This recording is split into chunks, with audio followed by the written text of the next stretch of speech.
бул сабакта биз башкаруучу баскычтар жөнүндө сөз кылмакчыбыз. Башкаруучу баскычтар дегенибиз эмне?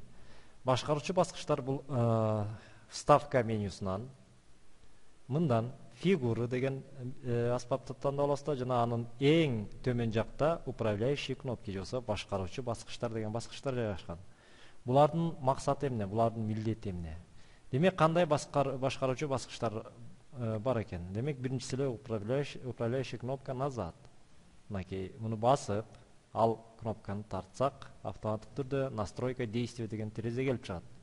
Башкача айтканда, биз ушул терезеден бул баскычтын ар кандай параметрлерин өзгөртүп түзсөк болот экен. Мисалы, по щелчку мыши деп автоматтык түрдө бул мынакей предыдущий слайд деп. Башкача айтканда, мында мурунку слайдка кайтуу. Муну окей деп коелу. Андан башка экинчиси бул болсо тескерисинче автоматтык түрдө следующий слайд, кийинки слайдка деп кетет. Мындан башка бул болсо слайдтын эң башына, мынакей первый слайд. Ал эми кийинкиси болсо слайдтын эң аягына. Мынакей булар түшүнүктүү өзү эле көрүнүп турат. Последний слайд. Окей. Эми мындан башка да кандай баскычтар бар экен? Мындан башка домой.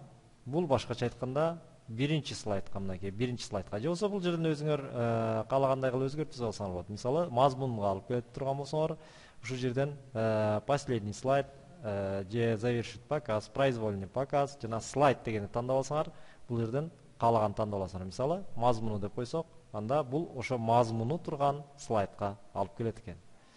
Ошондой эле бул жакта информация, управляющий кнопка, мисалы, информация.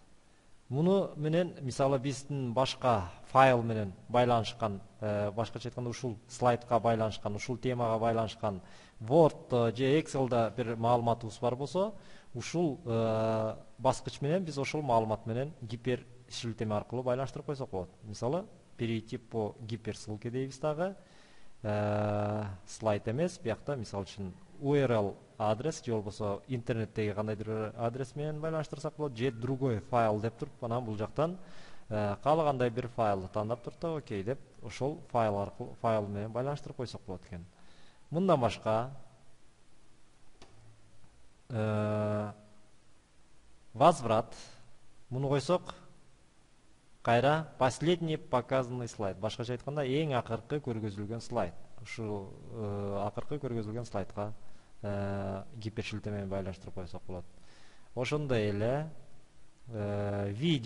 видео файл менен байланыштырсак болот муну. Мынакей перейти по гиперссылке дейбиз дагы. Мындан файл дегенди тандап алып, другой файл деген тандап алып, анан кийин кандайдыр бир видео файл менен байланыштырып койсок болот экен.